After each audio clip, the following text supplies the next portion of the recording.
Assalamualaikum warahmatullahi wabarakatuh.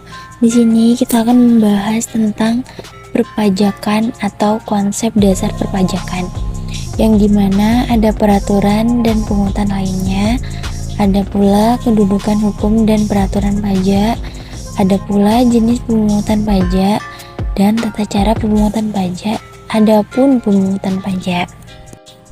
Baiklah, pertama-tama kita akan membahas tentang pajak dan pungutan lainnya. 1. Definisi alat. Pajak adalah iuran wajib dari rakyat kepada negara yang bersifat memaksa berdasarkan undang-undang dengan tidak mendapat imbalan secara langsung dan digunakan untuk keperluan negara bagi sebesar-besarnya kemakmuran rakyat. 2. Pungutan selain pajak. Biaya material, yaitu pungutan yang dikenakan atas dokumen dengan menggunakan benda material. B. Biaya masuk, yaitu pungutan yang dikenakan terhadap barang impor. C. Biaya keluar, yaitu pungutan yang dilakukan pada barang ekspor. D. Bea cukai, yaitu iuran yang dibayarkan oleh rakyat atas pemakaian barang tertentu. E. Retribusi, yaitu pungutan yang dikenakan kepada masyarakat karena menggunakan fasilitas yang disediakan oleh pemerintah atau negara. 3. Fungsi pajak. Fungsi anggaran. Pajak berfungsi sebagai sumber keuangan negara yang diperuntukkan bagi pembiayaan pengeluaran pemerintah. B. Fungsi mengatur. Pajak digunakan sebagai alat untuk mengatur kebijakan tertentu di bidang ekonomi, politik, sosial, budaya, pertahanan, dan keamanan. C. Fungsi pemeratan pendapatan. Pajak yang dipungut oleh negara selanjutnya akan dikembalikan kepada masyarakat dalam bentuk penyediaan fasilitas publik di seluruh wilayah negara. D. Fungsi legalitas pemerintahan. Pemerintah membebani pajak atas warga negara. E. Fungsi stabilitas. Pemerintah memiliki dana untuk menjalankan kebijakan yang berhubungan dengan stabilitas harga sehingga inflasi dapat dikendalikan. Selanjutnya, B. Kedudukan hukum dan peraturan pajak. Hukum pajak adalah kumpulan peraturan yang mengatur hubungan antara pemerintah dengan wajib pajak. 1. Hukum pajak. Hukum pajak formal, yaitu mengatur cara mewujudkan hukum material menjadi suatu kenyataan. B. Hukum pajak material, yaitu mengatur norma yang menerangkan keadaan, perbuatan, peristiwa yang dikenakan pajak. 2. Perlawanan terhadap pajak. Perlawanan terhadap pajak adalah hambatan-hambatan yang terjadi dalam upaya pemungutan pajak. Perlawanan pasif. Perlawanan pasif adalah perlawanan pajak yang berkaitan erat dengan keadaan sosial ekonomi masyarakat karena kebiasaan yang berlaku dalam masyarakat tersebut. Contoh, masyarakat menyimpan uang di rumah atau dibelikan emas karena belum terbiasa dengan perbankan. B. Perlawanan aktif. Serangkaian usaha yang dilakukan oleh wajib pajak untuk membayar pajak atau mengurangi jumlah pajak yang seharusnya dibayar, meliputi perlawanan pajak dengan cara penghindaran pajak, perlawanan pajak secara aktif dengan cara penggelapan pajak. 3. Hierarki peraturan pajak. Undang-undang dasar. B. Undang-undang. C. Peraturan pemerintah pengganti undang-undang atau bisa disebut juga Perpu. D. Peraturan pemerintah. E. Peraturan presiden. E. Keputusan presiden. G. Peraturan menteri keuangan. H. Keputusan menteri keuangan. I. Peraturan direktur jenderal pajak. J. Keputusan Direktur Jenderal Pajak. K. Perjanjian pajak dengan negara lain. Sekarang kita membahas yang C. Jenis pemungutan pajak. 1. Berdasarkan lembaga pemungutan. A. Pajak pusat, yaitu pajak yang dipungut oleh pemerintah pusat dan digunakan untuk membiayai rumah tangga negara pada umumnya. B. Pajak daerah, yaitu pungutan wajib yang dibayarkan penduduk suatu daerah tertentu kepada pemerintah daerah yang akan digunakan untuk kepentingan pemerintahan daerah dan kepentingan umum.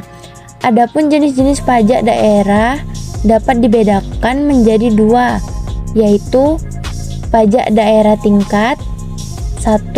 Provinsi, 2. Pajak daerah tingkat 2 kabupaten. 2. Berdasarkan pihak yang menanggungnya. A. Pajak langsung adalah pajak yang dipikul sendiri oleh wajib pajak yang bersangkutan dan tidak dilimpahkan kepada orang lain.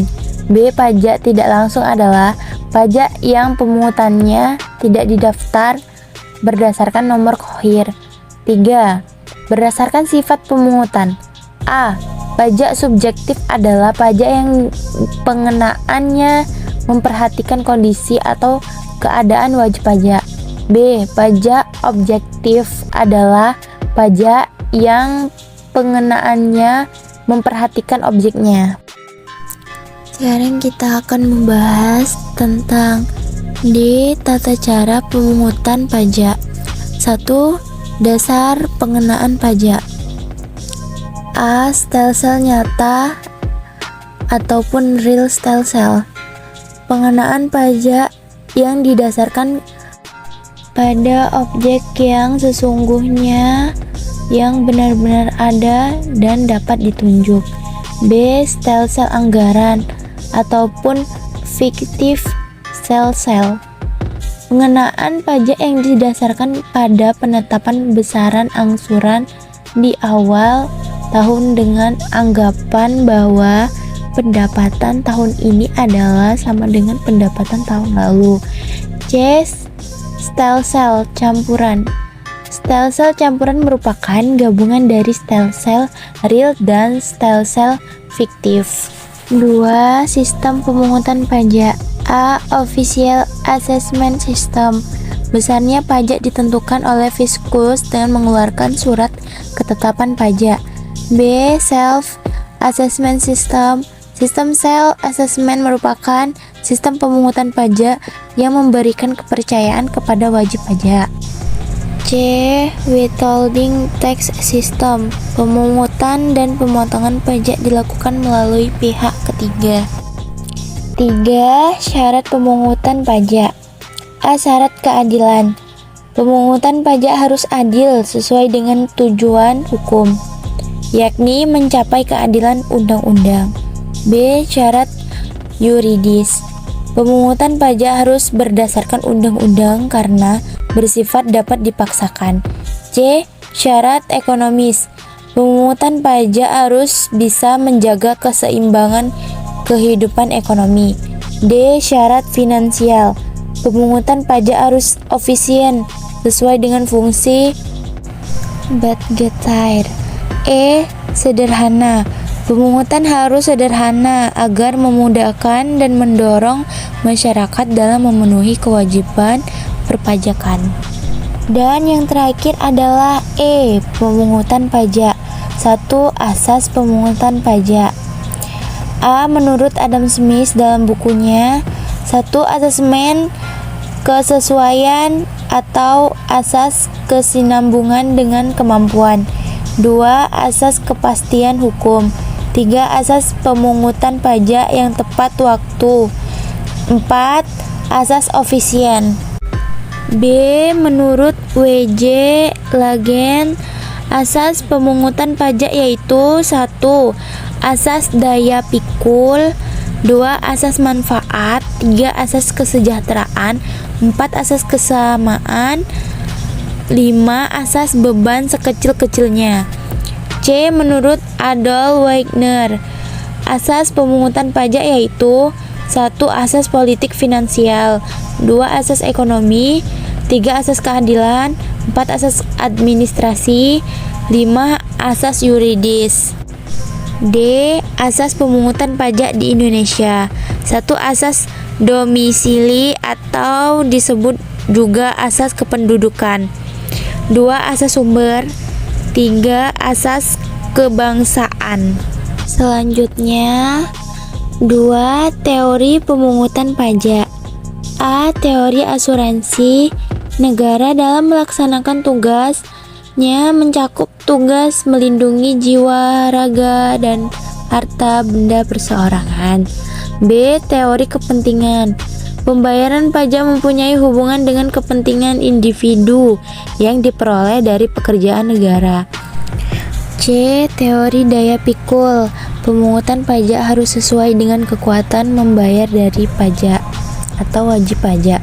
D. Teori kewajiban mutlak atau teori bakti. Organisasi negara mengajarkan bahwa negara mempunyai tugas untuk menyelenggarakan kepentingan umum. E. Teori daya beli. Negara menarik daya beli dari rumah tangga masyarakat untuk rumah tangga negara. 3. Tarif pajak. A. Tarif tetap adalah tarif berupa jumlah atau angka yang tetap. B. Tarif degresi adalah tarif pajak dengan persentase semakin menurun jika dasar pengenaan pajak semakin besar. C. Tarif profesional adalah tarif pajak dengan persentase tertentu yang sifatnya tetap atau tidak berubah. Semakin besar dasar pengenaan pajaknya, semakin besar pula jumlah utang pajak yang harus dibayar, namun persentasenya tetap sama. D. Tarif progresif adalah tarif pajak dengan persentase tertentu yang semakin besar jika dasar pengenaannya pajaknya semakin besar. Pengenaan tarif pajak progresif dibedakan menjadi 3, yaitu 1. Progresif, 2. Progresif proporsional, 3. Progresif degresif. Jadi itulah hasil diskusi kelompok kami. Jika ada kesalahan, saya minta maaf seluruhnya. Saya ucapkan terima kasih. Wassalamualaikum warahmatullahi wabarakatuh.